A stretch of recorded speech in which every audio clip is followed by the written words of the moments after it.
अच्छा लगा कि सबसे शॉर्ट क्रिस्प, क्योंकि सिलेबस बहुत वास्ट है। अगर आप उस वास्ट सिलेबस में जाओगे पढ़ने तो आपका बहुत सारा टाइम लॉस हो सकता है।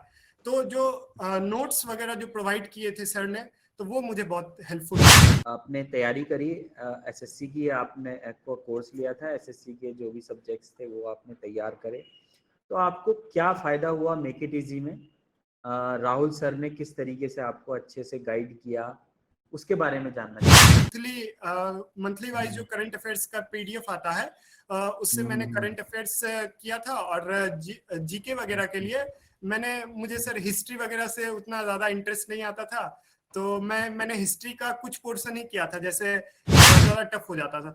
तो मैंने स्पेसिफिक टॉपिक वाइज को ज्यादा फोकस किया रेदर देन की होल सिलेबस का कवरेज, इसकी वजह से, क्योंकि आपको हार्डवर्क के साथ साथ स्मार्ट वर्क भी करना जरूरी है। क्योंकि आरआरबी जेई में बहुत सारा चीजें ऐसा है जो आपको याद रखना पड़ता है, डेटा वगैरह, फैक्ट्स वगैरह है, तो आपको जब तक आपका वो दिमाग में सबकॉन्शियस माइंड में नहीं जाएगा, एक में कंटिन्यू रहेंगे, तो आपको वो सबकॉन्शियस माइंड में जाने के बाद वो आपको एग्जाम में लगेगा कि हाँ ये क्वेश्चन मैंने देखा है। प्रिपरेशन करने वाले को इस फेज से गुजरना है, तो इसीलिए एक जो है रामबाण टाइप का आप भी बताइए आपने क्या किया था, तो वही बच्चे भी फॉलो कर सकते। मेक इट इजी का मतलब चाहे वो यूट्यूब पे फ्री लेक्चर्स के साथ हो, चाहे वो एमसीक्यू प्रैक्टिस प्रोग्राम हो, मेक इट इजी ने मैकेनिकल इंजीनियरिंग के लिए बहुत कुछ किया है इस फील्ड में, क्योंकि मैं मेक इट इजी को पिछले 3-4 साल से मतलब फॉलो कर रहा हूँ।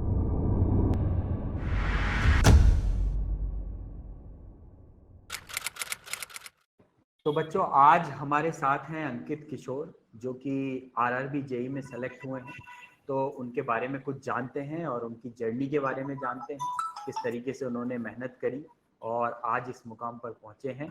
चलिए स्ट्रेट अवे उन्हीं से जानते हैं। अंकित, पहली बात तो कॉन्ग्रेचुलेशन आपको सिलेक्शन के लिए। Thank you sir. और आपने इतना अच्छा जो है मुकाम हासिल करा है, किस तरीके की जर्नी रही है आपकी, उसके बारे में हम थोड़ा सा जानेंगे आपसे। अपने बारे में कुछ बताइए अंकित, कहाँ से आप बिलोंग करते हैं और कहाँ से आपकी प्रारंभिक शिक्षा वगैरह हुई है, उसके बारे में बताइए कुछ। Good morning sir. सर मैं बिहार से पूर्णिया डिस्ट्रिक्ट से बिलोंग करता हूँ। मेरी सारी स्कूलिंग पूर्णिया से ही हुई है। उसके बाद फिर मैंने 2018 टू 2022 मैंने बीटेक करा बिहार इंजीनियरिंग के कॉलेज से, अपने होम टाउन से ही, पूर्णिया इंजीनियरिंग कॉलेज पूर्णिया। उसके बाद मैं वेरियस गवर्नमेंट जॉब की प्रिपरेशन स्टार्ट किया, जिसमें सबसे पहले जो मैंने एग्जाम दिया वो एसएससी जेई 2023 का दिया। उसमें मेरा प्री हो गया था मगर मेंस में रह गया। फिर मैंने एसएससी जेई 2024 भी दिया, उसमें भी मेरा मेंस में कुछ मार्क्स से रह गया था।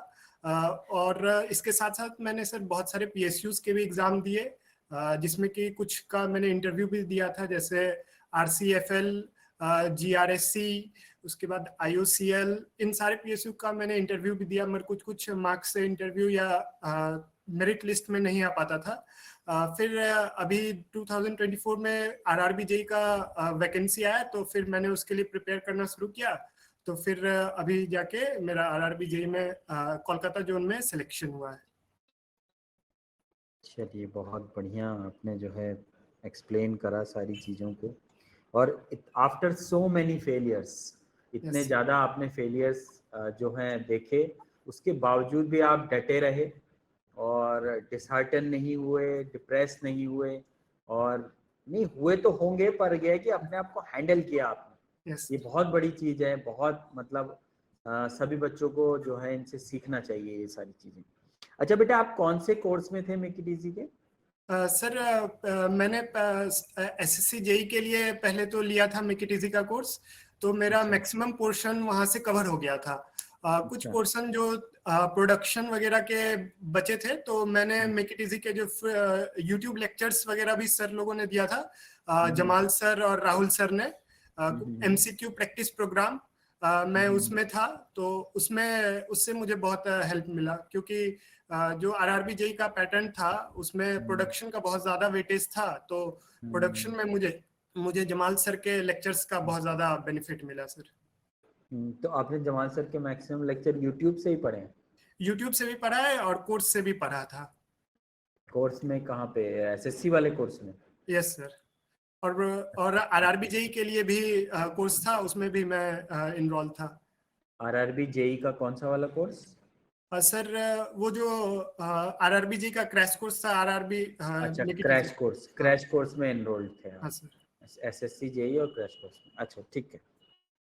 अच्छा, कुछ चीज़ मैं ऑनेस्टली आपसे पूछूंगा, तो मतलब मैं चाहूंगा कि आप जो है ऑनेस्टली उसका आंसर दें। यस। वो है कि आपने तैयारी करी एसएससी की, आपने को कोर्स लिया था एसएससी के, जो भी सब्जेक्ट्स थे वो आपने तैयार करे, तो आपको क्या फ़ायदा हुआ मेक इट इजी में? राहुल सर ने किस तरीके से आपको अच्छे से गाइड किया, किस तरीके से आपको उसमें हेल्प मिली, उसके बारे में जानना चाहेंगे। सर सबसे पहले तो जो मेक इट इजी का मुझे सबसे अच्छा लगा वो कंटेंट, मतलब मुझे बहुत अच्छा लगा, क्योंकि आरआरबी जेई में जो सिलेबस है वो बहुत बड़ा सिलेबस है, बहुत वास्ट सिलेबस है। तो मेक इट इजी के जो जमाल सर ने जो प्रोडक्शन के नोट्स दिए थे, उसके बाद राहुल सर ने जो इंडस्ट्रियल वगैरह पढ़ाया था, जो सारे चीजों को क्रिस्प वे में, मतलब जितना इम्पोर्टेंट था, जो छांट छांट की चीजों को दिया गया, क्योंकि प्रोडक्शन का लिमिट नहीं है सर। प्रोडक्शन आप जितना पढ़ने जाओगे उतना आपको कम ही लगेगा, जितना आपने पढ़ा, जितना आप उसमें पढ़ोगे। तो सर जो कंटेंट मेक इट इजी ने प्रोवाइड किया, चाहे वो लेक्चर के थ्रू, चाहे वो नोट्स के थ्रू, वो मुझे सबसे ज्यादा हेल्पफुल लगा मेरे प्रिपरेशन में। क्योंकि जो मैकेनिकल का जो सीबीटी 2 में 100 मार्क्स का अपना टेक्निकल आता है और 50 मार्क्स का नॉन टेक, तो जिसका अगर टेक्निकल ठीक नहीं होगा तो वो इस एग्जाम को क्वालिफाई नहीं कर सकता। तो मेक इट इजी का जो कंटेंट था वो मुझे बहुत अच्छा लगा, कि सबसे शॉर्ट क्रिस्प, क्योंकि सिलेबस बहुत वास्ट है। अगर आप उस वास्ट सिलेबस में जाओगे पढ़ने तो आपका बहुत सारा टाइम लॉस हो सकता है। तो जो नोट्स वगैरह जो प्रोवाइड किए थे सर ने, तो वो मुझे बहुत हेल्पफुल हुआ, और उसी नोट्स को रेगुलर रिवाइज कर कर करके मुझे ये अच्छा, सफलता प्राप्त हुई आपको? सफलता नहीं, प्राप्त। मेहनत नहीं, आपकी मेहनत भी बहुत है। हमारे टीचर्स तो मेहनत करते ही हैं, पर आपकी मेहनत ज़्यादा इम्पॉर्टेंट है, क्योंकि 80% रोल आपकी मेहनत का ही है, 20% टीचर्स की मेहनत होती है। यस आपने भी बहुत मेहनत करी है। After so many failures and you have achieved something very different, है ना? यस अच्छा, CBT 1 एंड CBT 2 आरआरबी में होता है, तो यस सर। आपने CBT 1 की आपने जो है क्या स्ट्रेटेजी अपनाई थी, पहले उसके बारे में बताइए, फिर CBT 2 के बारे में। तो सर सीबीटी 1 जो आरआरबी जेई का है वो पूरा नॉन टेक ही है, टोटली नॉन टेक है। तो सर मैं जैसे ही बीटेक के बाद मैंने गवर्नमेंट जॉब की प्रिपरेशन शुरू की थी, तो मैं साथ साथ पढ़ाता भी था, तो बच्चों को 9-10 के बच्चों को पढ़ाता था। तो उससे मुझे ये बेनिफिट हुआ कि वहां पर जो, क्योंकि सीबीटी 1 में जनरल साइंस के 30 क्वेश्चन पूछे जाते हैं, तो वो जो 30 क्वेश्चन था फिजिक्स केमिस्ट्री बायोलॉजी, तो वो मेरा उधर से कवर हो गया। उसके बाद अच्छा। क्योंकि मैं शुरू से ही टेक्निकल बैकग्राउंड से रहा हूँ, तो साइंस बैकग्राउंड से रहा हूँ, तो मेरा मैथ्स और रीजनिंग तो शुरुआत से ही बहुत अच्छा था, और मैं पढ़ाता भी था, तो वो रेगुलरली मेरा रिवाइज होते जाता था। तो मैथ्स, रीजनिंग और जनरल साइंस मेरा वहां से कवर हो गया था।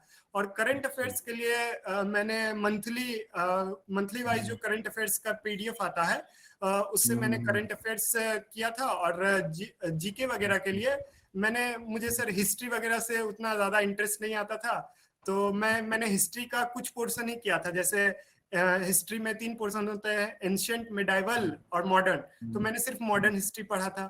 और मतलब मैंने स्पेसिफिक टॉपिक्स को टारगेट करके, जैसे पॉलिटी में fundamental rights, DPSP, schedules, articles, important articles, ये सारा पॉलिटी में पढ़ा। फिर ज्योग्राफी में उसी तरह, जो जहां जहां से ज्यादा क्वेश्चन आने की चांसेस है, वही टॉपिक पढ़ा। क्योंकि साथ साथ में टेक्निकल को भी कवर करना और नॉन टेक को भी साथ में लेके चलना बहुत ज्यादा टफ हो जाता था। तो मैंने स्पेसिफिक टॉपिक वाइज को ज्यादा फोकस किया, रेदर देन की होल सिलेबस का कवरेज। इसके वजह से, क्योंकि आपको हार्डवर्क के साथ साथ स्मार्ट वर्क भी करना जरूरी है, क्योंकि दोनों सिलेबस बहुत बड़ा है टेक्निकल का, और अगर साथ में आप नॉन टेक का देखें तो बहुत ज्यादा वास्ट सिलेबस हो जाता है। तो इससे इससे मेरा जो सीबीटी 1 में स्कोर था वो 83 के आसपास था, और जो नॉर्मलाइज होके 90 के आसपास चला गया। और सर मुझे टेस्ट सीरीज का भी बहुत मतलब बेनिफिट हुआ, जो मैंने टेस्ट सीरीज भी बहुत सारी लगाई थी सीबीटी 1 और सीबीटी 2 दोनों के लिए। तो उसी अच्छा, टेस्ट सीरीज के हेल्प से मेरा ये स्कोर हो पाया था। गुड गुड गुड गुड, अच्छा। आपका क्या स्कोर है बेटा इसमें? हाँ सर, मेरे CBT 1 में तो 83 रॉ मार्क्स थे, जो कि नॉर्मलाइज होके 90 पॉइंट समथिंग हो गया था, और CBT अच्छा। 2 में 112 मेरे मार्क्स थे, और मेरिट इंडेक्स 840 है, जो कि मुझे डिपोर्ट मटेरियल सुपरिटेंडेंट का जो कट ऑफ था वो मैं क्वालिफाई कर पाया DMS का, और कोलकाता जोन से मुझे DMS का जो कट ऑफ है वो पार हो पाया। बढ़िया, बहुत अच्छे नंबर हैं आपके। अच्छा, ठीक है, ये चीज़ तो आपने करी, तो आपने जो सब्जेक्ट्स जो थे पहले से आपके तैयार थे मैकेनिकल के? हाँ सर, क्योंकि मैंने SSC JEE 2023 भी दिया हाँ था, और SSC JEE हाँ, 2024 भी दिया था, तो मेरा मेंस में बस ठीक है 2-3 क्वेश्चन से ठीक ही है। रह रहा था, मतलब दो हम्म, क्वेश्चन 3 क्वेश्चन अगर इधर उधर हो जाते तो हम्म, मेरा सिलेक्शन हो हम्म, जाता। तो मतलब हम्म, मेरा तैयारी तो था ही, बस वो थोड़ा सा एक लक फैक्टर था कि वो बस काम नहीं कर रहा था। और इस बार थोड़ा मैकेनिकल का, क्योंकि RRB में वैकेंसी भी ठीक ठाक रहता है, तो इस वजह से थोड़ा अपॉर्चुनिटी इस बार थोड़ा बड़ा था, तो इसमें मेरा हो गया सर। नहीं, आपको आपको जाना ही रेलवे में था ना, इसीलिए आपका नहीं हो रहा यस सर, मैंने इंटर्नशिप भी अपने बीटेक के दौरान इंटर्नशिप भी रेलवे में ही की थी, तो सर हाँ, उसका तो आपको जो है वहीं जाना था, तो इस वजह से आपका सिलेक्शन नहीं हो रहा था। यस अगर सर। हो जाता तो फिर आप रेलवे में नहीं जा यस पाते। सर। नहीं, वो जहाँ लिखा होता है वहीं पहुंचता है इंसान। Yes sir. तो इस तरीके से। अच्छा, रिवीजन की क्या स्ट्रैटेजी थी? क्योंकि रिवीजन आई थिंक जो है बहुत की पार्ट है किसी भी प्रिपरेशन का। अगर आप रिवीजन अच्छे से नहीं करते हैं तो चीज़ें सारी, क्योंकि बहुत वास्ट सिलेबस है, उसको कन्फाइंड करके पढ़ना, रिवाइज करना, वो बहुत इंपॉर्टेंट हो जाता है, खासतौर से RRB JEE जैसे एग्जाम्स में। यस सर, तो जैसे आपकी क्या स्ट्रैटेजी? ये जेई वगैरह के जो एग्जाम होते हैं, इसमें सर आपका मतलब आप कितना, आपका जो कंटेंट रिवाइज है वो बहुत ज्यादा मैटर करता है। तो मैंने जो अपना पूरा शेड्यूल था उसमें सुबह का टाइम को, जो सुबह 6 बजे से 10 बजे तक का जो टाइम था, मैंने वो पूरी रिवीजन को ही डेडिकेट किया था। क्योंकि सर मेरा क्या है कि थोड़ा मैं भूलता ज्यादा हूँ, मुझे मतलब लंबे समय तक याद नहीं रहता चीजें। तो जब तक मैं सिलेबस कोई भी सब्जेक्ट को अगर 2 से 3 दिन छोड़ देता हूं तो वो दिमाग से निकल जाता है। तो मैं रेगुलरली उसका रिवीजन सुबह के टाइम में करता हूं, क्योंकि सुबह में दिमाग आपका फ्रेश रहता है, तो आप कम टाइम में ज्यादा चीजों को रिवाइज कर पाते हैं। यही रिवीजन आप अगर दिन के और टाइम में करोगे तो आपका ज्यादा टाइम में कम ही चीज रिवाइज हो पाएगा। तो मैं सारे सब्जेक्ट को इस तरह से मतलब रिवीजन में सिर्फ प्लान करता था कि जैसे आज मेरा अगर फ्लूइड का रिवीजन करना है तो फ्लूइड का जो मेरा शॉर्ट नोट्स वगैरह था जो मैंने प्रिपेयर किया था अपने अपने खुद से, तो सारे शॉर्ट नोट्स को मैं रेगुलरली रिवाइज करते रहता था सुबह 6 बजे से 10 बजे। और बाकी उसके बाद मैं नई चीजों को पढ़ता था या कुछ न्यूमेरिकल्स वगैरह बाद के टाइम में करता था। सुबह के टाइम को मैं पूरी रिवीजन के लिए डेडिकेट किया था, क्योंकि RRB JEE में बहुत सारा चीजें ऐसा है जो आपको याद रखना पड़ता है, डेटा वगैरह फैक्ट्स वगैरह है, तो वो आपको जब तक आप रेगुलरली रिवाइज नहीं करेंगे तब तक आपका वो दिमाग में सबकॉन्शियस माइंड में नहीं जाएगा। एक बार आप रिवीजन में कंटिन्यू रहेंगे तो आपको वो सबकॉन्शियस माइंड में जाने के बाद वो आपको एग्जाम में लगेगा कि हाँ ये क्वेश्चन मैंने देखा है, और ये कहीं ना कहीं दिमाग के बैक ऑफ द माइंड में आपके साथ रहता है कि हाँ ये हो जाएगा। ठीक है ठीक है। अच्छा, अब जैसे और भी प्लेटफॉर्म्स हैं, वहाँ पे भी चीज़ें चलती हैं, तो आपको जो है राहुल सर और जमाल सर की जो टीचिंग है उसमें क्या अलग डिफरेंट लगा?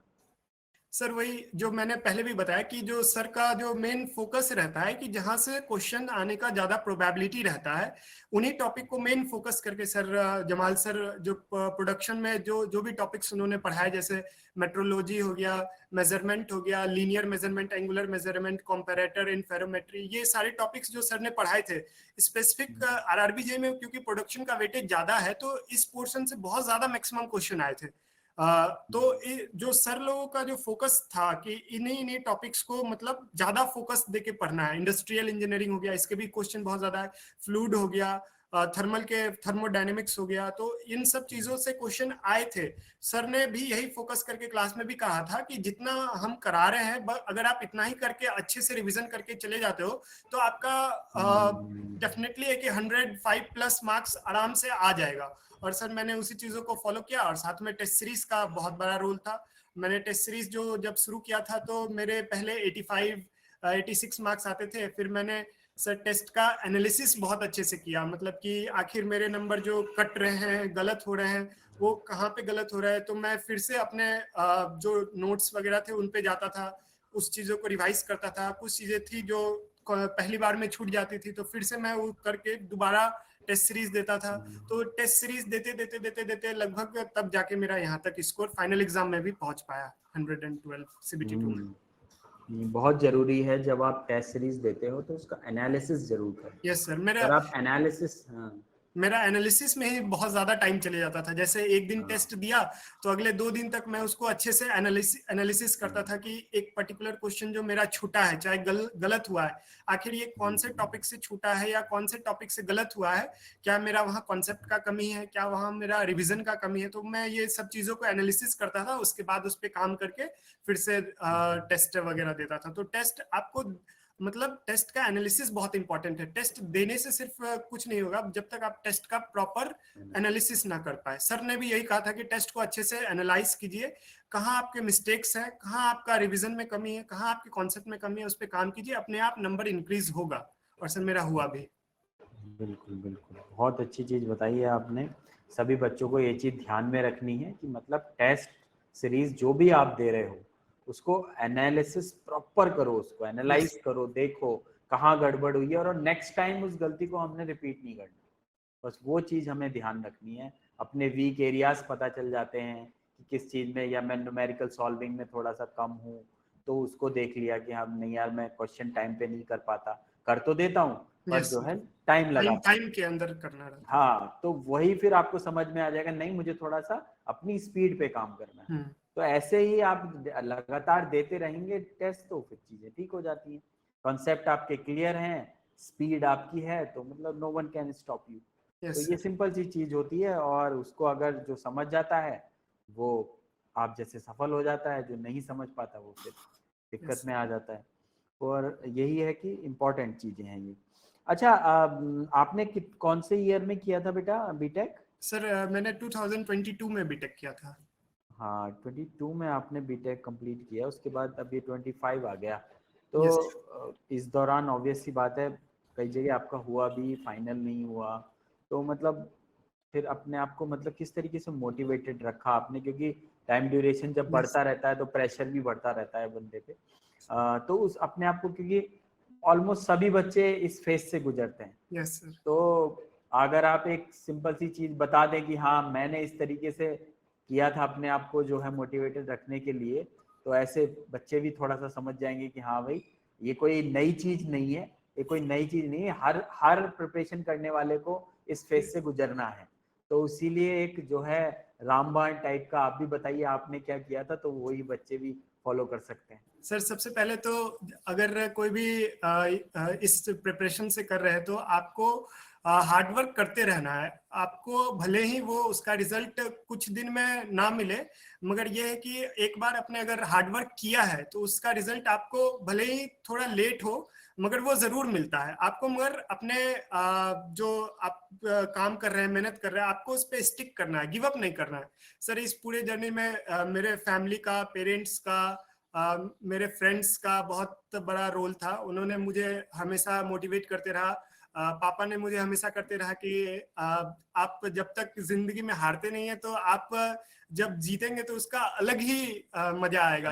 एक बार आप 100 बार हारे मगर एक बार जो जीत होगी आपकी तो वो एक अलग ही आपको सुकून देगा। तो इस वजह से मेरे पापा मेरे लिए रोल मॉडल है, मम्मी मेरे लिए रोल मॉडल है, वो भैया है मेरे।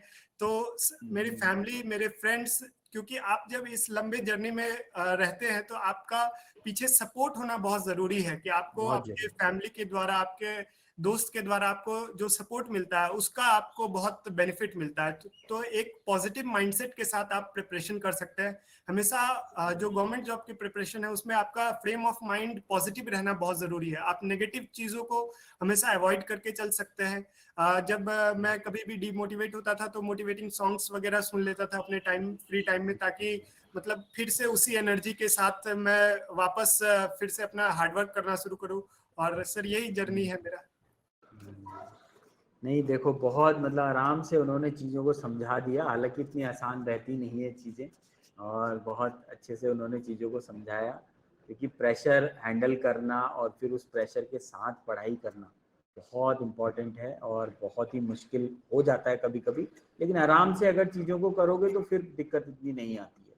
तो इतना टेंशन नहीं ली उन्होंने, सपोर्ट था, फैमिली का सपोर्ट था और साथ में मिलके उन्होंने अपना जो है इस जर्नी को कंप्लीट करा। तो लास्ट में मैं आपसे कुछ एक ये बात पूछना चाहता हूँ कि मतलब जैसे जनरली बच्चे जो हैं जब प्रिपरेशन स्टार्ट करते हैं और जो है दिक्कत होने लगती है, उनको सोचते हैं यार 2 साल हो गए हैं, 3 साल हो गए हैं, मैं क्या करूँ, ये तो बड़ी दिक्कत हो जाएगी अब, मतलब मेरा सिलेक्शन नहीं हो पा रहा है।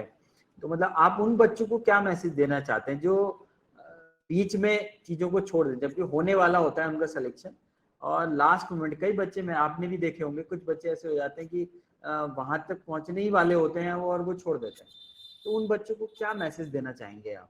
सर मेरा ये मैसेज है कि अपने आप पे सेल्फ बिलीफ रखिए। सर मैंने खुद इतने सारे एग्जाम दिए हैं, मेरा कभी 0.66 से रह जाता था, कभी 0.54 से, पॉइंट में तो बहुत ज्यादा मतलब मेरिट लिस्ट में नहीं आ पाता था। तो अपने आप के ऊपर एक सेल्फ बिलीफ रखिए कि हाँ आप कर सकते हैं, और यही आपको लास्ट में आपके मंजिल तक पहुंचाएगी। जब तक आपको अपने ऊपर बिलीफ नहीं रहेगा कि हाँ मैं कर सकता हूं, तब तक आपको आपके लिए कोई और चीज मोटिवेट आपको और नहीं कर सकता। आपको सेल्फ बिलीफ होना बहुत जरूरी है कि yes I can do it. तो अपने आप को जितना से जितना ज्यादा हो सके मोटिवेटेड रखें, कि ज्यादा पॉजिटिव सर्कल में मतलब ये करे कि अपने आप इन्वायरमेंट उस तरह से ये करे कि आपको डिमोटिवेट की तरफ ना जाए।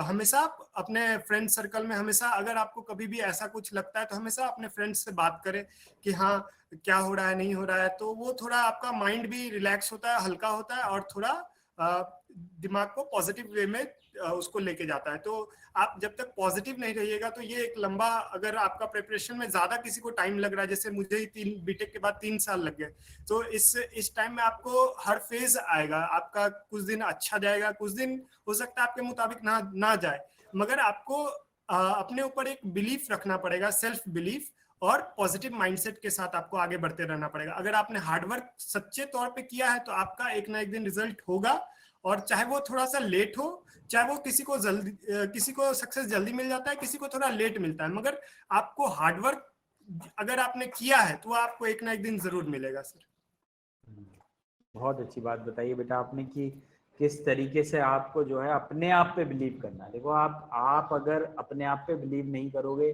तो कोई और भी आप पे बिलीव नहीं करेगा यस और सक्सेस भी नहीं मिलेगी आपको। तो वो बहुत ज़रूरी है, और आपको पॉजिटिव लोगों के साथ रहना है, पॉजिटिव माइंडसेट के साथ रहना है, तो ये बहुत इम्पोर्टेंट है।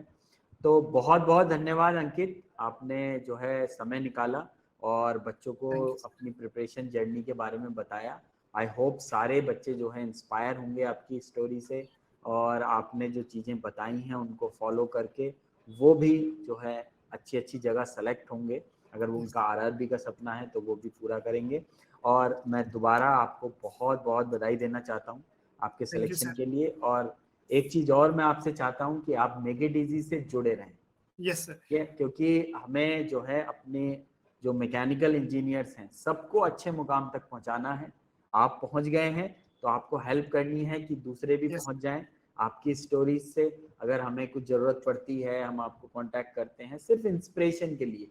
ऐसा नहीं है कि कोई आपसे कोई वो चीज़ कर रहे हैं हम, पर मेन है कि sir make it inspiration easy चाहिए। मैकेनिकल के लिए तो हमेशा से ही साथ में रहे हैं, चाहे वो कुछ भी हाँ, हो। मेक इट इजी का मतलब चाहे वो यूट्यूब पे हाँ, फ्री लेक्चर्स के साथ हो, चाहे वो हाँ, एमसीक्यू प्रैक्टिस बिल्कुल। प्रोग्राम हो। मेक इट इजी ने मैकेनिकल इंजीनियरिंग के लिए बहुत कुछ किया है इस फील्ड में, क्योंकि मैं मेक इट इजी को पिछले 3-4 साल से मतलब फॉलो कर रहा हूँ। तो जो एसएससी जेई वगैरह के लिए, तो ये तो आरआरबी जेई का 2019 के बाद 24 में आया, इस वजह से थोड़ा ये हो गया। नहीं तो अगर आप प्रॉपर सीक्वेंस में चीजों को फॉलो करें तो आपका सिलेक्शन हो जाएगा। और मेक इट इजी उसमें बहुत हेल्प किया है मेरा, तो इसके लिए मैं मेक इट इजी का थैंक यू करना चाहूंगा। नहीं, बहुत आप लोगों की भी मेहनत है, हम लोगों की मेहनत है।